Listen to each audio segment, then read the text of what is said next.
Welcome to What's Your Story, where we, Jamie Marco, and Stan Brown. delve into the extraordinary lives of everyday people. Listen in as we uncover the unique tales that shape who we are.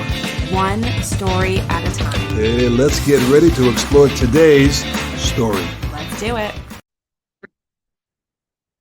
Hi, Dad. Hello, Jamie. Hi. We're you are very green today. If you're watching us on YouTube, you can see the wardrobe. Some of you are just listening. I am bright yellow. You are very But green. it's like a subdued, I don't feel subdued, but even though it is a subdued green. I do. I like it's like an army color green. I could be maybe a retired brigadier or something. Actually, in fact, you were alive during Vietnam, but you were I'm unable. rare, but No, maybe. but you were unable to go to serve in the army and serve in Vietnam because of some reason, right? Isn't there like a story there? Well, there are certain what do they call those medical rules?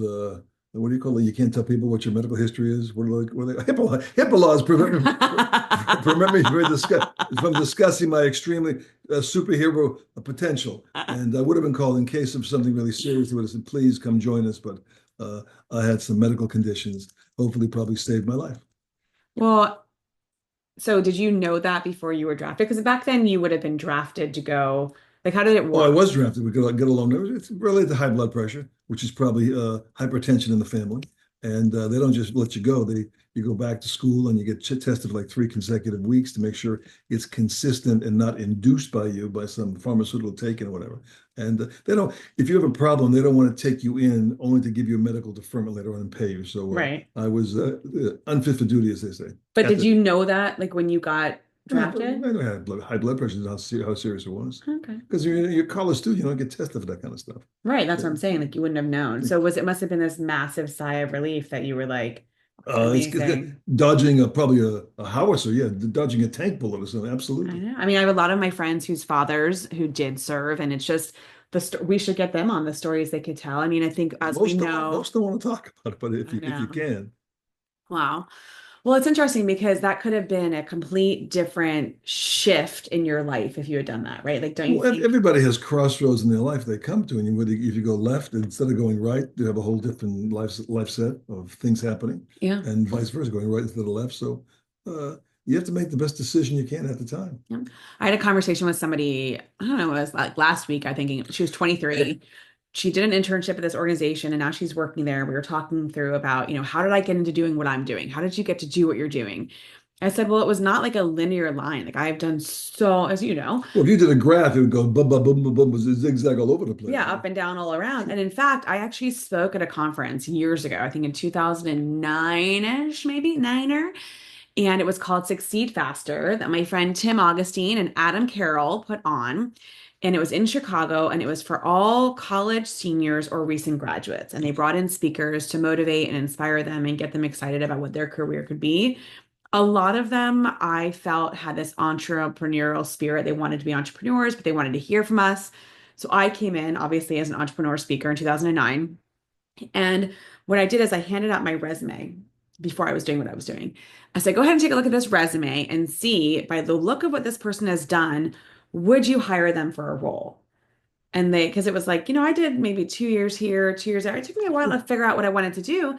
But hindsight, all of those 2 years jobs led me to be where I am today, where I work with every industry across the globe and am able to work with every industry Well, because I understand so you many. expanded your skill set based upon purely experience. Right, exactly. But they all said no.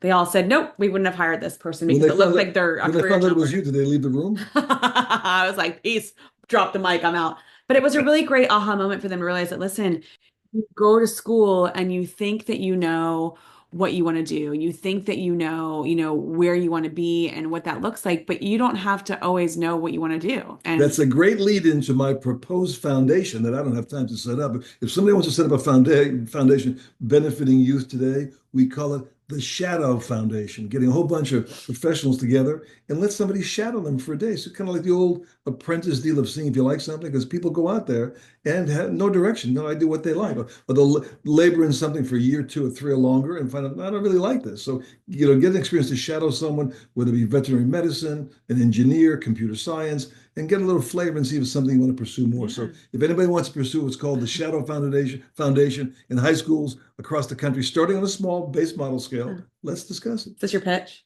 No. Okay. Well, so I tell you the story. They all said no, and then now I don't know if it'd be different, but I tell you the story because our guest today made a very large transition in his life based on saying, you know what, I'm going through this. I'm not a big fan of it. I think I want to do this. It's my family history. I'll let him tell the Let's story. get into Okay. it now. This is just right up my alley. All right, here we go. Let's let him. I'm His name's looking. Dimitri. So we'll let him in. We're excited to see him. It was going to be two people, but I believe that his mother, who he runs a business with, is sick. So we're going to be excited to see Dimitri here in a minute. There he is. How are Hello. you? Good to see It you. is so good to see you. Normally, we're seeing you at the breakfast company in a mad dash on Sundays where I feel like you're like, ah! Did About you right. do this just to get a break from the lunch rush? Well, it's funny. Actually, I was set up at the restaurant and we got really busy. So it was like way too loud. And my wife was like, "You're not doing that here. You gotta go somewhere quiet." So here I am. I just made it too. So good time. Well, thank you so much for being with us. And I did give a hint to our listeners. We are recording, we are in live. I gave a hint that you are the owner, one of the owners of the Breakfast Company, which is a restaurant here in Sarasota, Florida, Lakewood Ranch, Bradenton as well. You've got 4 locations now, is that right? For now, yeah, I got number 5 coming up And we soon. have personal Oh my gosh. experience. It was not just good, it was Oh, fantastic. we're there like every Sunday. It's kind of, if I you want to find me, appreciate go that. on Sundays for listeners. But so that's not really where your story began. I think, we had a chance to talk a little bit with you, but we would love this podcast is about you, your story, and, where you've come from. So we'll let you start. But my first question that we ask most of our guests Oh, here it comes.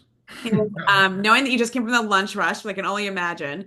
On a scale of 1 to 10, one being is today is a day you should not have gotten out of bed. Like you really should not be involved with other He people. has none of those.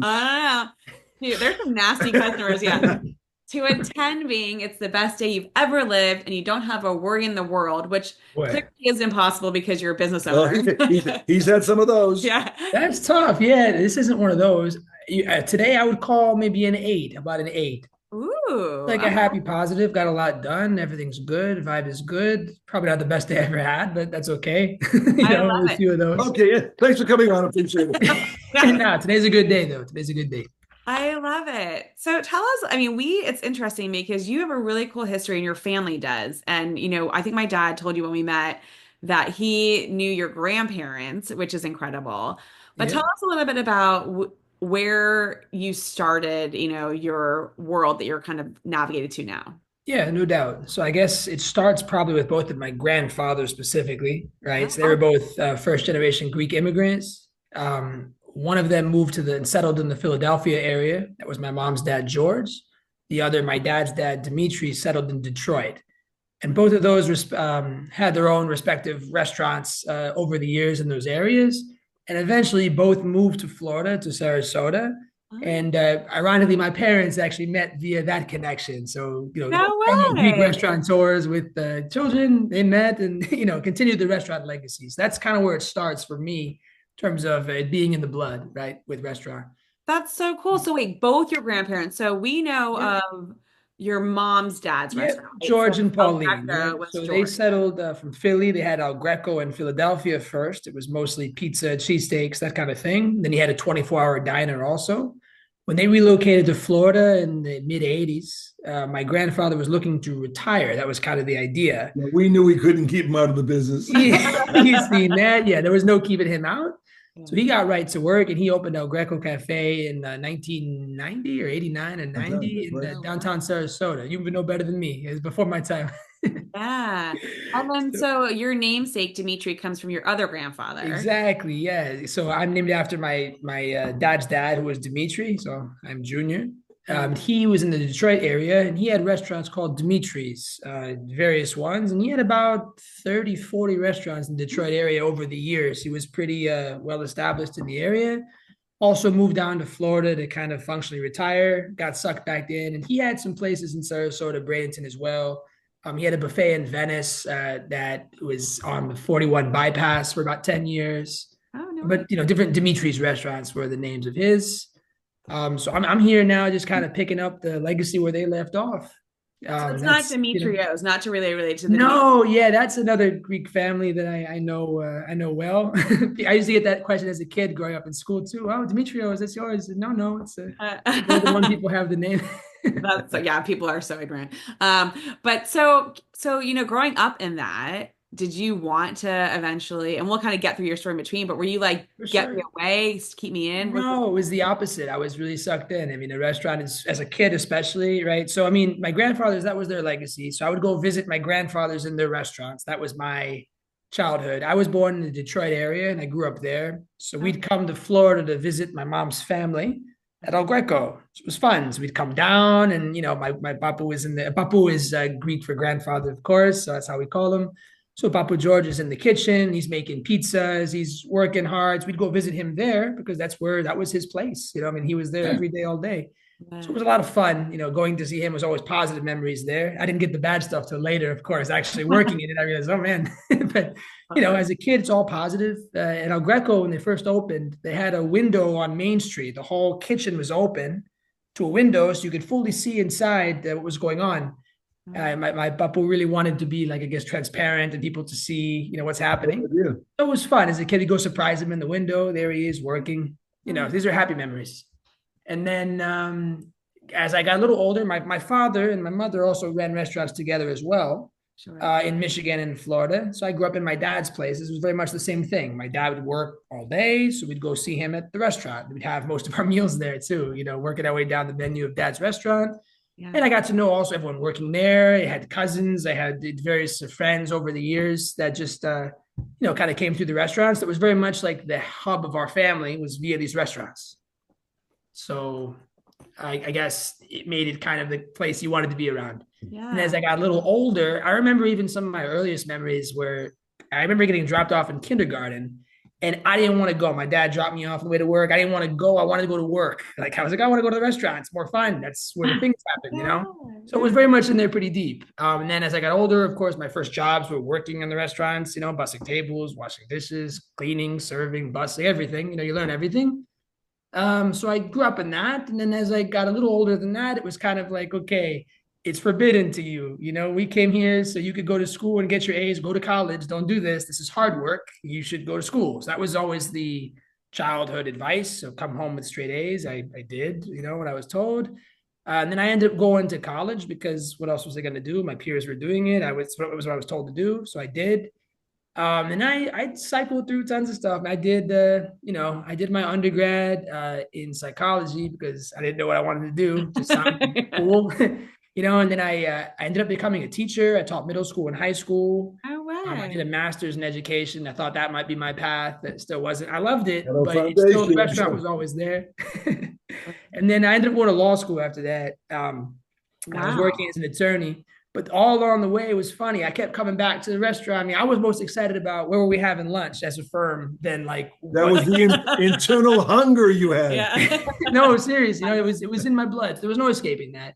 So when the opportunity came to finally be involved in owning my own, it's what I always wanted. It's just a matter of the universe aligning in such a way to make it happen. So here I am. Well, and I think that's so, I mean, wow. So master's in education, a law degree, practicing law, I mean, all these different things. And then, and correct me if I'm wrong, but in our brief conversation, COVID was really the catalyst to what you're doing now. Is that accurate? Yeah, absolutely. Yeah, absolutely. So tell us about how that idea of how your DNA just kind of was like, that's it, we're done, and how you quit doing law and how you got into that. Yeah, so it's funny. I actually started law school in 2019. So I just started law school. I moved back to Miami and I was started at UM and there I was. How jazzed were you at that time? Did you jazzed about practicing law? No, it's funny. All right. So after I was teaching, I taught through. We froze for a second. So listener, we froze just for a minute. Oh, there we go. Uh-oh. You're back. Okay, there you go. There? We All right. got you. It's okay. It's freezing a little bit the internet, but I don't know if it's you or if it's us. It's the nature Not of cold, the not beast. cold in There we here. go. Yeah, not cold in here. Seriously. This Mm. is what you do when you do a podcast with a 76-year-old man. When I say you're freezing, he's like, I'm not cold. It's totally fine. Nice. She's an ageist. I am. I am an ageist.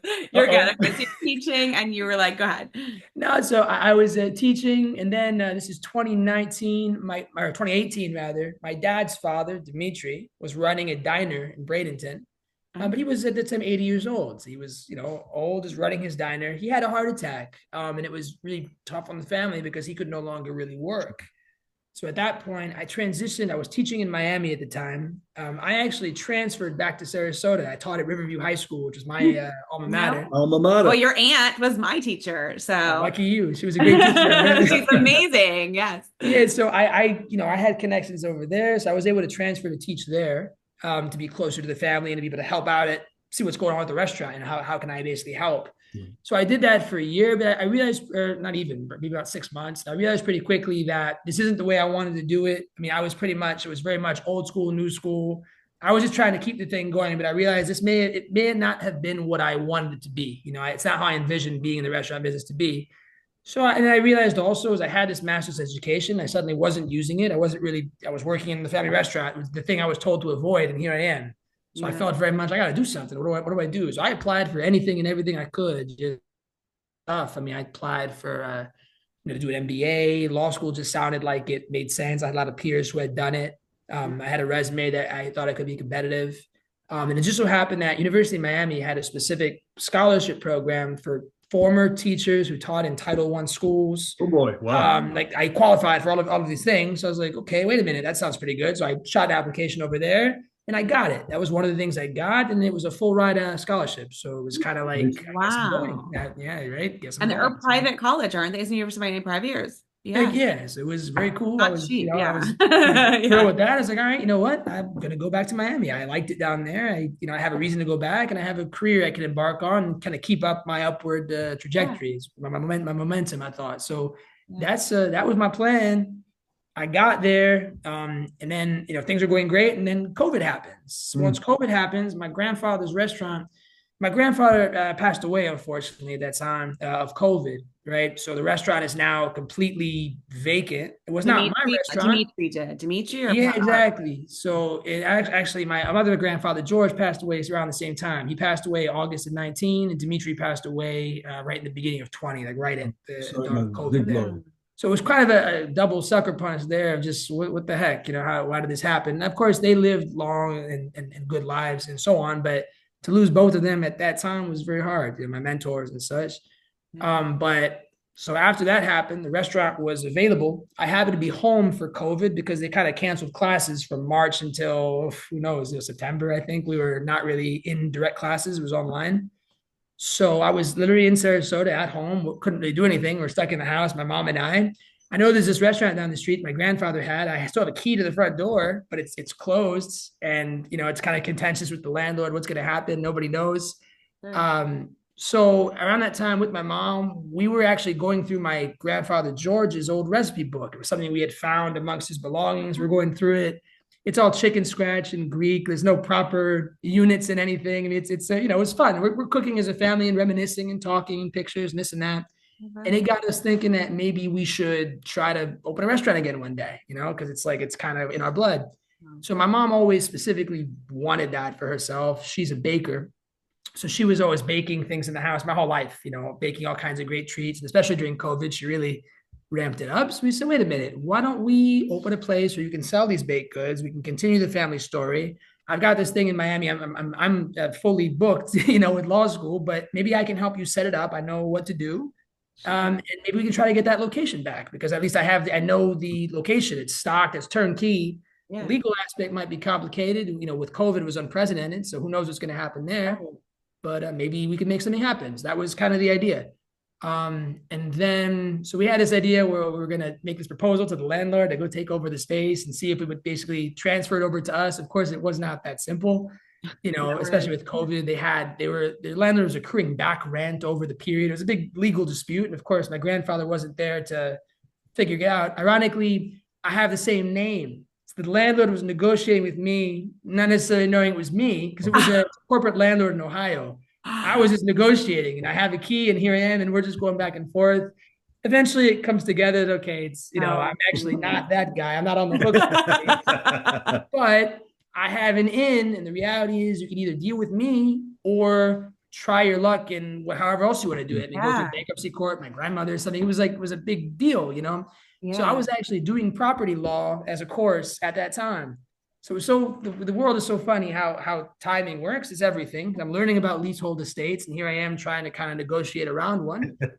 And I was able to push some buttons, and eventually the landlord caved. They said, listen, if you go that route, it's going to be a long, drawn out process. You're not recovering these back dues you think you're owed, and the place is going to remain closed throughout that process. Or you can deal with me. I'll make a deposit. I'll renovate the place. Here's my business plan for it's a different business, and we can open ASAP. And eventually they caved, and we got in that summer. Is that Which the was location on State Road 70? yeah, that's the I one. didn't That's the realize one. that. So it was cool because I had some attachment to the location, and then to have our first one, so we gutted it. My mom and I and my stepfather is a contractor, so he was able to actually do most of the physical work. We were there doing it together, but I don't know what I'm doing. He's the one telling me, put this there, do that. And then my mom's sister Patty too, who had been involved at El Greco with my grandfather all those years working. She was also involved too to help us figure this thing out, continue the family story, and get open. So we got open in about 3 months, a lot of work. But we were able to open the restaurant. And from the minute we opened in October, it was slamming. I mean, it was an immense blessing to be that busy like so soon, but it also was extremely overwhelming because I didn't sign up for that. So around that time, it's like all of a sudden I'm cooking every order. I'm working all day and I still have class. I'm in the office doing my law They school. warned you. They told you. I know, but I try to do both. Yeah, I try to please everybody, and that's you can't please everybody. Last question. During those negotiations with the landlord, it wasn't a face to face? Was it all by the phone? Yeah, emails, No phones. face. They're in So Ohio, so there was you not never saw. actually a You face to face. you never saw each other. Face. No, not at that point. No. Later on, we ended up having some meetings in person before we finalized. All the negotiation was, via email over the phone. I'm in my property class, typing an email, asking the professor, "Hey, what time you say that's good?" Good job. Good job. So crazy, so crazy. But it happened. It happened. We got there. We opened. It's jamming. But I realized pretty quickly, okay, this is tough. Like, what am I going to do here? So eventually, I bolstered up the staff. I actually set it up to run like a proper restaurant. And then I went back to school because around that time, that spring, semester started back in person. So there I was back in Miami again. And I was just available, on the weekends. I was driving home on the weekends because the weekends were still gangbusters. But during the week, I'm back in class and I was, doing my thing, doing food orders, doing payroll, paying bills, all the administrative functions. And my mom was more so overseeing the operation. So we did that for a good year. That was my second year. But then business was continuing to increase. The demand was there. I finally had something that was plausible. I was continuing to try my luck with laws to see what that was going to become, doing my best in my classes and all that. And it's funny. I remember after the second year, I had the grades and I was trying to do was basically qualify to join a big law firm. They call it Big Laws. This is like one of the top 10 firms in the world, let's say, that deals in corporate transactions. This is where the money is. And this is where the top of the class ends up going. So I figured I wanted to at least qualify. Let me try my luck and see, can I get one of these positions? And the week of my interviews, I couldn't talk physically. I couldn't speak. I had developed a polyps on my vocal cords somehow, some kind of strain. It was the most bizarre, crazy situation ever. Intervention. Here I am. Hey, listen, I'm things are funny. I'm telling you. Here I am. I can't talk. I qualified as interviews. I worked 2 years really hard to top my class, straight A's, and here I am. I can't interview. I had to interview with an interpreter. I had to write down my questions. It was very awkward, So of course, people are looking at me like, how's he going to work here if you can't even do this? So naturally, didn't get the job. Even though I was well qualified, I kind of was building myself up for that. So I was kind of crushed at first, because I thought I worked so hard. Why did this all happen? But then I figured, you know what? Maybe I should go back to the drawing board and actually follow what I really want to do. Maybe there's a reason this is happening to me, right? So at that time, ironic enough, we had an opportunity to expand the restaurant. It was to open a cafeteria / dining hall in the Tropicana Bell's headquarters over in Bradenton. Oh yeah. They were reopening their facility, and they have a big dining hall that's open just for the staff there. So it's not open to the public. They were looking for an operator to run this kitchen, basically. But the reason it was intriguing to me was the kitchen was enormous. So I figured if we have a kitchen like that, we can do all the baking, all the stuff that makes our job so hard right now. We can maybe do it out of that facility. So we bid on it, and we ended up getting that contract. And that was huge for us because it allowed us to potentially grow our business outside of the little diner into something more, perhaps. So immediately we centralized our bakery production there with the proper facility. Oh, And no. we got a van, so we could actually start doing the run from there to the restaurant, and eventually potentially be able to open more restaurants too. So as all that happened, I came up at graduation. I had been doing a little bit of a double life. I was working in law school, was interning with a firm. It was a business firm, did some immigration work too. So I kind of was lining up to be the associate attorney there. I'd been working there for a year. On the side, I was running this whole restaurant thing. Yeah, a little crazy. I'm not gonna lie to you.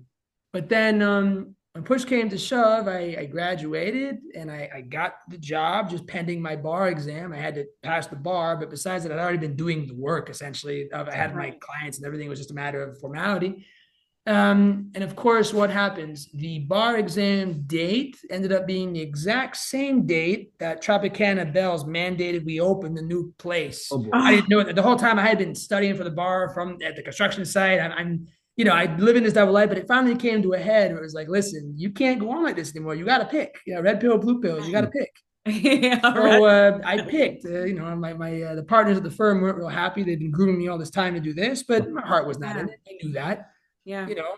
But I finally decided. So I opted the restaurant route. I moved back to Sarasota. I have an aunt and uncle that ended up moving down from up north to help in the business too. So they invested in the business. We opened another one. Then we opened another one. So we were running the four businesses for this whole time. I've been here about a year and a half full time doing this, and It's a made it. whirlwind. Oh boy. What was that? It's It's a whirlwind. Absolutely, absolutely. Funny part too is I got my wife involved too. So my wife is in oh. Miami. Okay. This is before we were married, and I told her, "Listen, I want to go back home and run this. This is my thing. It's what I want to do." She was actually still in school. She had one more year of school left in Miami. So I was able to kind of convince her that look, this is going to be for the best long term. She was doing accounting at first. She was in school for accounting. You can find a spot for her. Well, it's funny. See, that's what she thought. I said, "Why are you doing accounting? You don't like this." It's she found it boring. I could tell she didn't enjoy it. So she says, "Oh, I want to help you." I says, "Yeah, but if you're going to help me, it's not going to be my accountant if you hate it. You're not going to be good at something you hate." So lo and behold, FIU, where she was going to school, has a great hospitality program. I says, "Well, have you considered that's one of the best programs in the country for that? Have you considered that program?" "Oh, what's that? I didn't know that was a thing in terms of hospitality degrees. Didn't know much about it." Did some research, got it, transferred in, loved it. And then she ended up getting my dream job down there. She was working at the top restaurants in Miami on the management administration side, as I had decided to move back here. Oh my So God. she did that for months. She worked, then she switched to hotel too. She was working for Hyatt, working her way up at Hyatt. And then finally I said, look, I mean, if you want to, I'm here. So if you want the future to be here, here's our business. There's a role for you here. And she eventually, she caved. And Oh, she's here really? now too, co-running it with me, which is very nice. So we're doing it Is she at the together. locations? So she's at Yeah, yeah, she's there right now. That's why I'm doing this interview. She's covering for me. Oh, amazing. I'll have to find out who she Yeah. is. That's so funny. That's Thank amazing. her for us. Oh, Yeah. no doubt, no doubt. No, she's lovely too. You'd much rather be talking to her right now. She's great. No, that's such an incredible journey to where you are now. It's amazing. I mean, I can't. And do you guys also cater or is it just the restaurant? Yeah, yeah, we do that all out of the commissary location now, that Bell's facility. So all of our catering is centralized. We do all the baking, all of our proprietary stuff, our soups and sauces and stuff we make there, and then we just transfer every day to the stores with the van. It's more efficient So that way. apparently, you finally deciphered George's cookbook. No, it's funny. We kind of did some of our own stuff. We eventually, because there were certain recipes, it's like, oh, a giant spoonful of whatever, garlic. Okay, well, what spoon? Whose spoon? So, Oh my God. or a small handful. Okay, whose hand? So we had to kind of make it work. At the end of the day, my aunt, actually, my mom's sister, Patty, was the biggest authority in that. She'd been making these recipes all over the years with him anyway. Yeah. So she was there saying, okay, this tastes good. Nope, this isn't it. I don't know what you did, but it's not it. Fix it. That kind of stuff. And we eventually got there. It's funny. Big question: nature or nurture? Oh boy. Ooh, it's always both, isn't it? It's gotta be both, I would think. Because I grew up in this thing. I was so biased in terms of I've Yeah. always And kind of it was wanted a good this. fit. It felt right. It always felt good to you.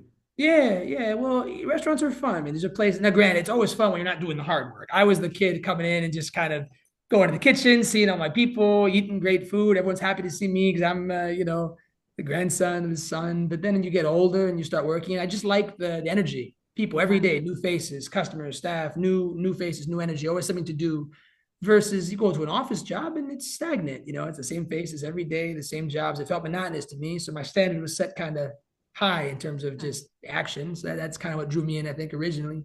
That's Then amazing. also my dad too, working with my dad my whole life, I enjoyed that, and ironically, I didn't share this. So as all these things came to fruition, I finally got what I thought I wanted this whole time. I lost my dad last year. He had a heart attack at 56, unprovoked, unannounced, and just that was that. 56. Oof. I'm saying, and he was super healthy. There was no reason for it. But it's like makes you think that what are you doing these things for? You have to really love what you're doing. Because I've been doing it this whole time to try to keep the family legacy going. All of a sudden, there's no family. So it's like, what do you do there?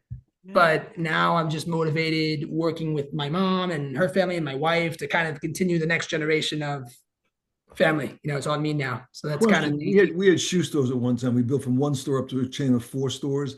At what point, as you expand, do you kind of get to diminishing returns? Already there, I'll tell you that. So look, I'm just saying we're there. Like with this downtown location, so we had opened the fourth one being the UTC location last year. This downtown thing dropped on our doorstep literally like 3 months ago. It was right after Christmas. I got a phone call from a broker who says, "Oh, hey, it's Dimitri, breakfast company. Yeah, okay, there's a spot. George," he says, "George is telling me he's got a great spot for you on Orange Avenue, and you have to go take a look at it." And El Greco, but George's restaurant was on Orange Avenue. Right. Don't tell me. Yeah, so Was who's it? No, but George that's a different who? restaurant right now, right? That's a different. It's 1592. Yeah, Yeah. yeah. It wasn't that location. Right. Okay. It says George. It's okay. George who? What are you talking about? Yeah, what a strange phone call.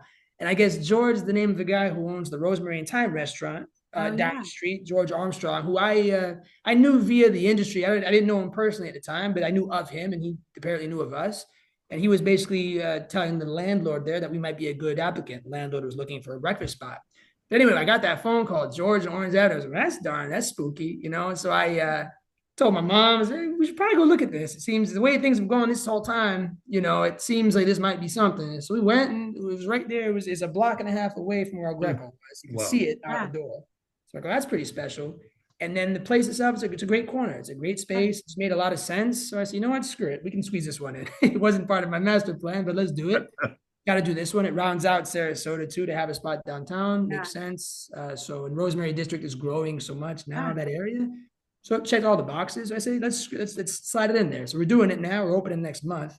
Oh my gosh, really? That I Yeah. feel like Rosemary Time just closed, and like It's that's not Rosemary Time, so it's funny that the Rosemary oh Time's still open. They had a restaurant on the corner called the Rosemary. It was both yes. owned by the same owner. So we're in the Rosemary spot. It's on Oh, that's a Orange Court. great I'm location. saying, right? That's what I said. This is fantastic. Wow. So we're making it happen. It's definitely I don't know, it's a lot of work. Again, it always is, but worth it. So we're doing that. But after this, I don't think on the corporate side we're going to be opening more locations as me running around like a maniac. I don't think so. I think we're going to go the franchise route. With the legal background, I have a pretty good understanding of Yeah. how to structure a solid plan there. So that's going to be our route. We're looking like probably Tampa market, Fort Super. Myers to Tampa, let's say, to Yeah.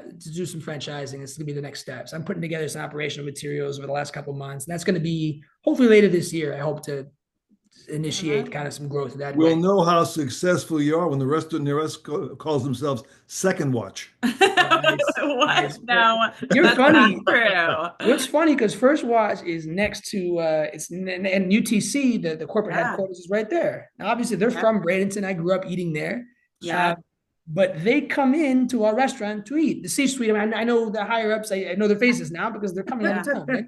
And it's great, all is well. But it's funny when like they're coming in and all of a sudden I go to First Watch and there's a cinnamon roll on the menu and they got our single Yeah. plate and they got this. I'm like, I mean, Hey, it's granted, the greatest form of flattery, hey, right? so be it. But at least compensate us first. Come on, then come come take it. I'll No, take all my ideas. But anyway, what do you think is, because first of all, your model is different. So your grandparents had restaurants that were open for mostly lunch and dinner. You are open for breakfast and lunch. And I believe you guys close at 2:30 or 3, right? yeah, two actually, 2 o'clock. Okay, 2 o'clock. Yeah, yeah. So what, you've changed the model, but you're always busy. You're always there. Every time that we're there, I love the call ahead, the wait list. We're always going on there, putting our stuff in. But what do you think is the reason for your success? Because there are, like when we talk about breakfast restaurants, there's a dime a dozen. There's a bunch of them around here. It's No quality, doubt. quality and I'm asking consistency. you. I'm just Now, that's part of it. I mean, I would say number one, it starts with service. So one of my family members is in one of the restaurants every day, so we're not really letting go of it too much. We're very hands-on.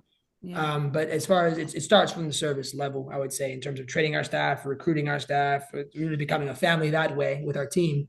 Yeah. So that really comes from the top down. I would say that's huge. Beyond that, just quality ingredients, not cutting corners. Basically, there's a lot of corners to be cut, especially in breakfast. But no, you got to do it right. Everything, pride in every plate, because it's the family legacy on the line here for me. It's the So culture of the country. Yeah. The so culture. everything we're doing is the best it can be done. And then beyond that, I think the bakery, the fact that we have the bakery, how we have it, we got 30, 40 different custom pastries every day. No breakfast place is doing that, in terms Yeah. of incorporating it with the service and like that. So Yeah. that I would say, like from an actual optic standpoint, is very different that nobody else really offers. It's funny. I despise your bakery and I love your bakery. So my dog is obsessed with the unicorn stuffy, but I'm I also know. no more unicorn stuffies. Like you're not. You should be eating the whole thing. But she's I, always like the unicorn. So whoever came up with the unicorn stuffy, they should be oh praised, but no. also See, cursed. don't tell me that, because it's the marshmallows that go in the unicorn stuff, and I have to source specifically, right? They don't come from one of my main vendors, and they're no longer being produced, the specific one. Ah, So it's been a funny little behind the scenes thing. I don't know how long that's going to stick. It's going to have to change one way or another. So Uh, we got some Noted. rainbow cookies as of this week. We have these rainbow cookies. I'm trying to kind of Uh, test me. Don't get too married to the unicorn stuff, and No, don't I'm tell. glad because I'm always like, it's too much sugar for you now. But it's interesting because you talked about service, and that's a big piece. And I think maybe a couple of years ago, we were seeing in the service industry around us for the first time I've ever seen it in my life. And I've worked in hospitality, I've worked in multiple different areas of hospitality, but I've worked in the restaurant business as well. They were doing signing bonuses Yeah. for people to come and work at restaurants. And it was still really hard for people to find teams. I have a lot of friends locally who are restaurateurs and own different local restaurants. How are you navigating that in today's economy? I'll That's a tell you, hard it's thing. definitely gotten better since we opened. That it's changed slightly now. The hiring market is pretty good. When we first started, I was very fortunate. I had employees of my grandfathers, of my dad's, people that we just kept up. They had the same philosophy in terms of how to run their businesses. It's a team you're creating. You're creating your own work family here, Mhm. so be good to everybody. Everyone has to make a good living, work well together, get along. So this was the foundation of their work, and it actually we reaped the benefits of that early on. I had some of my opening crew were people I knew as a kid just coming to work, Oh, work wow. with us again. So that was pretty cool. Beyond that, I just think it's committing to treating people the right way, from the beginning, because this is not just a job. You look at it as a bit more than that, and also putting people in positions to succeed. You have people that I'm so sorry. My I just You're had to okay. let my We can't dog hear anything, outside. so She's you're good. barking at me. Forgive me. Just No, literally sure. one no. second. Trying to open Go this door. ahead. Go One ahead. moment. We'll talk. It's so incredible, isn't it? It's This guy, I'm sorry. yeah, it's I got amazing. the You're totally grumpiest fine. bulldog ever. It's We're just the staring at me. unfiltered, edited podcast. It's real life, really things happen, so you're totally fine. Don't worry. I'm sorry.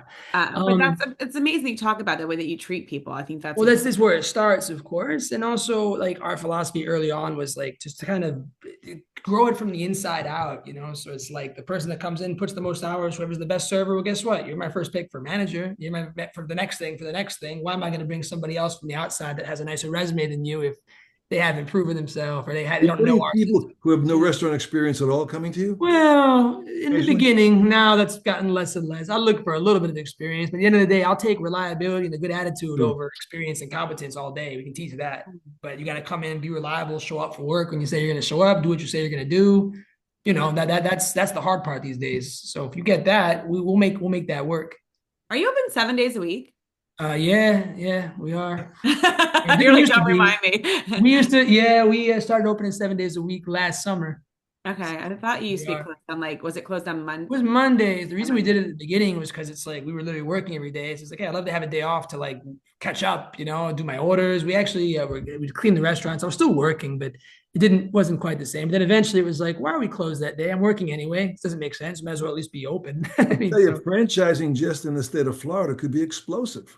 you're telling me, yeah, I see what Kiki's is doing with Kiki's did their exit 50 stores, 87 million, something like that, with Denny's purchasing them. Florida's plenty big. I mean, I'm not looking to make this thing enormous. I'm simply trying now. It doesn't make sense to work like we're working now isn't super sustainable, and Yeah, it may not be necessary. So why right. not work a little bit smarter? But the hard part for me now is as we continue to grow, keeping the integrity of the brand, keeping the standard. This is the hard part. That's why we're building it slowly and deliberately. Because ultimately, I want a store, whether it's in Tampa, run by someone else, to operate just like it does at 70. I don't want. No, was Carrabba's business model rather than franchising hire a working partner in the stores? So funny enough. So here I am, downtown store. I actually have a working partner, and it's actually our original pastry chef. So after my mom started her baking, we actually brought in a classically trained pastry chef that was really, really great, amazing chef and a better person. And she worked with us for many years, and she's been wanting to be involved in the business. So we're actually doing that one together under the motto of what you're talking about. The difference for me, I guess, the reason that it would be less appealing at this time is I don't want nothing to do with it. I don't want the liability. I don't want the headache. Let somebody else worry about that part. I'll give you my system. I'll help you. I'll coach you. I'll train you. I'll support you. But at the end of the day, like, I need you to handle it when someone doesn't show up on Sunday morning. It's on you. It's not on me to come. you know, I can't be everywhere at once. And that's where it's at now. I'm getting stretched pretty thin personally, just kind of trying to be everywhere at once. And where's on you? I'm not trying to work like that. I feel like you're at the UTC location all of the time. Like I feel like every time that we're there, we see you there. I do the cycle. Today I went to all of them today. I went to the four. Tomorrow I'll be downtown. Like, yeah, every day doesn't stop. It's amazing. Trying to be present. I always call you guys when we order, it really is like the Jimmy John's of breakfast. We order and then I feel like 5 minutes later our food's coming out. I'm like, I just ordered that. It's amazing. Yeah, but that's why we go there, We go for service, we go for food is excellent, obviously. And the Greek touch to it, we get the same, we really get like the same things every time. What do you get, if you don't mind? So my husband gets the gyro sandwich. Okay, good My choice. daughter used to get the grilled cheese, but now she's really into the gyro. So she started to get that as well too. Sure. And then I typically get like an omelet or I get like Greek salad with, I mix it up, but I always try to get the gyro meat because it's so delicious. Oh, that's awesome. That's awesome. Thank I you. love it. Now, do you speak Greek fluently? Έτσι και έτσι.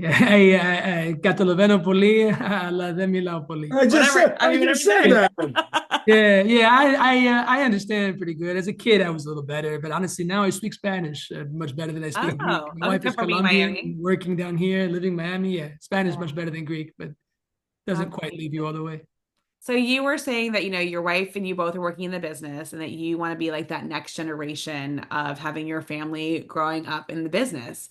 And obviously the path that you're going at right now, the franchising might help you, but you can't always be running the show either, right? Like, thinking about that. You need to create some more restaurant clones in your future. No, man, it's a funny question. As far as continuing with this, it's happened all so fast. This wasn't really super rigidly planned. It's just kind of been like a whirlwind. Once it picks up, it's picked up a lot of steam. So now I'm trying to figure out and be a bit more deliberate in my planning of like, what do I actually want? What do I enjoy? What are the parts about this I do enjoy? What do I actually see my role as being in the long term? Sure. Is it breakfast company? Is it other concepts? We've talked about reopening El Greco as like a fast casual. Not to be like a full service, maybe to be like a Chipotle model or like a Naked Farmer model with these recipes. We've thought about all kinds of stuff. The industry is very fun. I don't know if breakfast company is necessarily the be all end all to our involvement. So long term, I'm not really sure. In terms of like my family, I thought you were going with the kids question. I thought my mom was. No, I would never ask that question. We got married last year. Now the only question I'm getting, all the relatives, okay, you're married now. Now what are you waiting for? That's so annoying. And then once you have I was like, oh no, not that. No, that's coming too. I don't know what they're gonna do, the poor kids. I don't think I'm not gonna throw them into the fire all the way. But I imagine they'll get the reps in. They'll get the reps. They have to. It's good for you. I think working in the restaurant business, everyone should do it. I agree. You put a birthing chair in the kitchen. No, but I think that's true. I mean, like, listen, you do you when you do you. Like, no one should ever tell you when to have a kid or another one. But I think what you just said is working in the restaurant industry or working in hospitality is such an incredible life lesson because, like you said, you're meeting so many different people and with all different mental states. I'll just put it out there. I'm sure some people are not so kind and you have to navigate that. Some people are super kind. And it is a really great lesson in learning just about yourself, about how your actions can sometimes directly impact the results that you get in gratuity, or sometimes you can do everything wonderful and someone still doesn't give you a tip. Microcosm of life for sure. Yeah, there's a lot of maybe the next thing for you is a book. Yikes. I don't have the time to write a book. I don't know if I'm going to read it, but I think you've got a great story. It's so fascinating. And I think, people obviously your family name, the El Greco restaurant, probably the Dimitri restaurants as well too, but we know El Greco.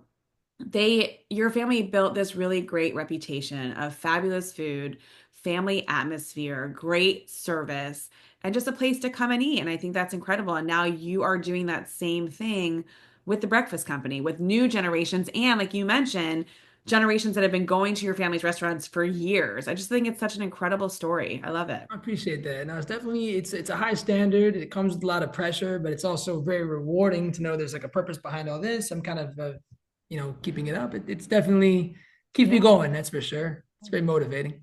So I will tell you that you need to get more chai latte back in the store because you've been out of it a bunch of times. Just kidding. Well, it's funny is we switched. We just started partnering with Kawa Coffee out of Oh Tampa yeah, St. Pete. So yeah. we just started partnering with them. So that means we had to switch out all of our espresso machines Oh, to their machines. And Uh, the chai product we had before is not compatible with those. So I'm finding a new vendor. There's always a reason. no, But that's fine. I'm working on securing a better supply, maybe altering the recipe a little bit.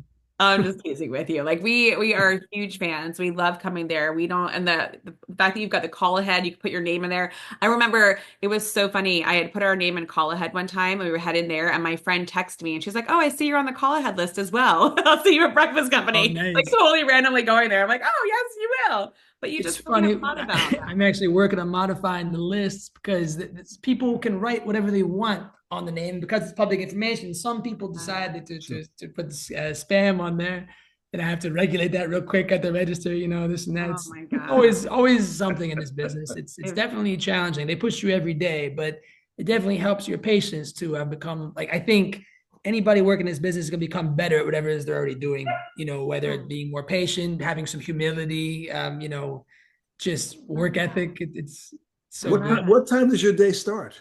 My day, well, it's changed a lot, thank God, over the years. It used to be crazy. It used to be I get there at 5 in the morning and be the first at 4:35 and be the first one there. I'm not the first one there anymore. Now I get to locations by 6:37, Okay. What time do you take the open? close. We open at either 7 or 8, depending on the Oh, location. okay. And then my work in the afternoon doesn't really stop. We close at 2, home by 3, but then the real work starts, and I got the book work. Yeah. That doesn't really end. And because we're trying to grow too, I have a lot of other things I'm doing that I wouldn't necessarily be doing if I was just trying to run one restaurant. I Yeah. got big plans, so I'm constantly busy. So are you eating like when you're at home and it's like dinner time? Are you guys cooking for dinner? Or are you like, no, that's it. I'm ordering in. Like, It's funny you say that. It totally depends. I love to cook personally. Like I would cook at home all day, but sometimes it's like you get home, I don't want to look at food. It's just whatever. Just order something in. I can't even think about food. Other times, we cook at the restaurants too. I'll just like meal prep some stuff over there. There's tons of oh yeah. chicken ingredients, so that's an option sometimes too. Right now, the fridge is kind of sad. We just got back. We were out of town last week. It was my wife's birthday, so we were Okay. out of town a couple of days. So kind of sad right now in the fridge. So Yeah, that's so funny. And I mean, like, so I think you've changed your menu a little bit. Sometimes like you add, maybe I could be wrong, but I feel like sometimes there's like maybe it's the specials or there has been like a new thing on the. yeah, we do our seasonal offerings by the seasons. We do 4 menus a year with I don't know 6 to 8 items each, let's say. Just with some seasonal related ingredients. We just put out a new one March 1st was the spring menu. Okay. So that just came out. Besides that, our regular menu, we don't take away too much. Usually we look at it maybe once, twice a year just to see, make sure ingredients are still, sustainable and in stock and that kind of thing. We're actually going to be putting out a new menu for the new restaurant for downtown. There'll be a new menu coming out, trying for more lunch offerings. I think downtown is going to be a bit of a different market.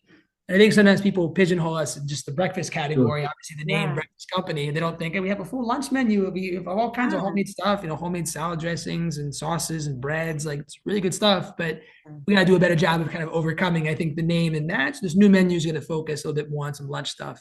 Got it. Do you go to Greece to get any inspiration from your For home? for the restaurant, no, I go to Greece to relax and disappear. Yeah. So business and Greece don't mix. Yeah. We do get some Greek products, but that I don't associate that with Greece. No, I that's the Where's safe. your family from over there? What part of Greece are you from? My papu George is from Kalamatas. That's in southern Greece. It's the olive producing Yeah, Kalamata. area. And then my other papu is from Nafaktos, a little bit farther north on the mainland. And Sure. my grandmother's from Kalinos, which is an island a little closer to Turkey. And the other one is from close to Kalamata, also in that southern region of Greece. So Peloponnesian Peninsula there. Yeah, we were supposed to go this summer to Crete for a trip with Okay. some family and friends, but they're having a lot of these earthquakes that they're talking about. Are you The following thing, yeah, along? yeah. Yeah. And so we're hoping that nothing happens. Everyone stays safe and it's You'll just. be all right. Don't worry. Don't worry. It's been happening for yeah. So my last question for you is that, listen, you get to talk to us and you get to have this like great moment, but it seems like every time we do see you that you're just radiating positivity and happiness. And I'm sure you have bad days, I'm sure you have days that aren't eights. But what do you do to navigate that? Because you are probably pounded with people, I'll kind of backtrack for a second. Whenever we have great service, we always ask for the manager. And when you're asking for the manager at any restaurant, they're like, oh crap. You can always tell. You can watch the person go, that person wants to talk to you. Oh crap. What are they going to tell us? Because Yeah. people don't always talk about the good things that are happening. It's more about, I need to talk to the manager because something bad happened. So how do you navigate that? That you're probably, bombarded as not only the owner, but there's probably a manager that you have in each store. But when you're there, you're at the front, whatever. How do you manage that and be able to stay the way you are now? Because I've It's funny. never I'm seen. glad you think I'm this way. I wish I was this way all the time. The reality is, I have great people around me to keep me sane. Because otherwise, if you talk to some of my staff, they're gonna tell you, "Oh, he's not all sunshine and rainbows. That guy's a little crazy, especially you overcook an egg or you do this, do that." But no, let's see. Just being surrounded by great people to kind of keep me in bounds. I'd say my wife is like a ray of sunshine. You haven't met her yet. That's why you're telling me nice things. She's literally the nicest, and so is my mother. For what that's worth, they're both like the nicest women on the planet, right? So literally, you're surrounded by people like that. You really have no choice but to Yeah. radiate the same thing. So it starts from them. That's not me. For me, I mean, I love doing what I do. So engaging with guests and telling our story it obviously makes me happy and so on. So it's just a matter of knowing why you're doing it. Don't forget the story behind it, and you're very motivated. There's no reason to be mad. I You love know? that. You're awesome. We are so grateful that you took time out of your lunch hour No, to I'm spend with fine. I'm us. not going back. I think I might just enjoy the afternoon. This is so amazing. And I think it's just so incredible because people probably come to your restaurants or come to your location, have no idea about the backstory, about what it took to get there. And that's why we started this podcast, is that everyone's got a story about their life. And yours is just so interesting to know where you kind of grew up in this. Like this was part of who you were. And then it pulled you back like a gravitational force. And I love it You're not for all wrong. reasons. You're So funny because sometimes on like Facebook or on chains, I'll hear people refer to the breakfast company and says, "Oh, don't go there. It's a chain restaurant. We like to eat local. We don't like Oh, chains." I'm ah, sitting there in the comments like, "Okay, don't just relax. You don't have to jump on every single person you see, but it is kind of like, oh guys, if only you knew." So I so appreciate you speaking out. misinformation. But That's all. it's funny the keyboard warriors what they'll say and what they oh, complain for sure, about, and I especially feel bad. We've had so many local restaurants that have opened that have just gotten bashed like their first opening weekend, and it's like, are you kidding me? They're still trying to work out the kinks and figure it out. Stay home, yeah, like don't like, if you're going to complain about little tiny things, it takes a while to train a team and to get them working 100%. It's a together and you're very, working with very hard thing to people. do. So if people don't understand, and so be it. They don't have to. But at the end of the day, we got to keep the smile, do our best every day, and stay at it. That's all you can do. Well, You know. know that you have lots of fans from our family and the friends that we bring there, and that we will see you there. I'm sure, like this. Well, we're not this weekend, but we'll see you there again very I'll soon. be there. You know where to find me. I I'll be at love the it. stores in downtown, open in mid-April. So definitely come check that out once you get a bit closer. Yeah, I don't know. This might be airing a little bit later. So by the time this airs, your downtown location will have already been open, which Oh, is beautiful. incredible. And we Good. will pump you up, get Pump some more stays people to good. come in there. And we're just so grateful you took the time, Dimitri. Thank you so Thanks much. so much. I look forward to seeing you The guys again. faith, We'll be in baby. Good touch. job. Thanks Super. so much. I really appreciate it. Thank you. All right, Talk we'll see you soon. again soon. Thank Bye you. bye. Bye. Thanks. How amazing. It's a great story. He followed his dream, Yeah. came to different paths. He came to the fork in the road, Yeah. and he took the fork. Did he say blue pill or red pill? Didn't he say that at one point? Like, what's that from that movie? Alice in Wonderland, Inception, maybe? Conception. Whatever. Anyway, but I just think that's great because he did also try to, he was, his parents said, we did all this, you could go do something else and go work on that. But then it pulled him back. And what an amazing, it's hard work working in a restaurant. But It's really hard he's work. really cut out for this. You can see his DNA is coming forth, and it's just his Yeah. smile. I mean, the guy's he's a force of nature. He will get the franchise up and going, and you expand as much as you can. I love it. When we started this podcast was never meant to be about businesses, but sometimes what happens is that it's a very fine line between the crossover of like your story and what you do, right? I always say focus on the human being before the human doing. And so we did. And it's amazing how it just led back to who he is, but it's really fundamentally who he is, the Well, restaurant. you're seeing the people who created the business, the Yeah. force behind the Yeah. entity. Did you know it was like, because I know you knew George, and what was his grandmother's name? Or what is his grandmother's name? Pauline, yeah. So she's still around. So you knew George and you know Pauline, but did you know that the other grandfather, Dimitri, was also a No, did restaurant? not know. I mean, that's like such a cool But story. they I did love come. We that. sold him a house when they first came to Sarasota, and he really wanted to retire from the business. And it was still a young guy, wasn't at all. And the rest is history. Yeah. But like, and also just thinking about, I mean, I don't know how old Dimitri is, but just if his dad's 56, he's probably maybe His like in his 30s. 30s. But what a traumatic like Oh, 5 years, right? So you lose three people in your family that are instrumental to who you are as a person, both grandfathers and your father, and then you open up four businesses. So he has just been through and he probably got married. I don't know when he got married, but like every emotion, it's incredible. And to see that you have two choices. You've got choices. Like you always talk about the good wolf, right? No, right? Is that what it is? The good wolf or the bad wolf? What is it? depends Evil. the one you feed more. Yeah, the one you feed more. And he could have been like, you know what, screw this. I'm not But gonna. having run businesses, he's on a treadmill and he can't get off right now. It's a Yeah. question of the speed. You try to adjust the speed so you can survive. You go too fast, you'll fall off. Too slow, Yeah. you won't do well. It's a balancing act. Yeah. And it's, you know, well, we know from companies that have franchised, it is that thing where you want to make sure if you're going to franchise that they uphold the brand that you built, no because all it question. takes is you never get a second chance to make a first impression. So say they're in St. Pete and someone goes in there like, well, I'm not going to go to the one, you know, in Sarasota. So anyway, listener, sorry, we're just having our own conversation now. We forgot you were there. But the whole conversation made me hungry. I know, me too. But here's the thing. If you are in the Sarasota Bradenton area, go to the Breakfast Company. Now you know the story behind the story.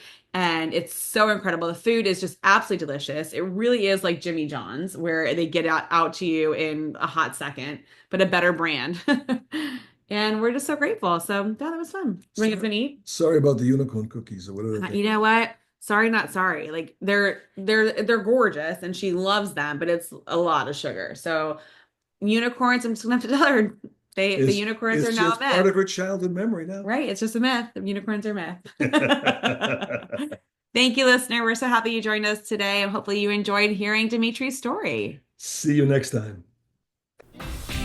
Hey, thank you for tuning into today's What's Your Story podcast. To learn more or share your story, go to jamiemarco.com.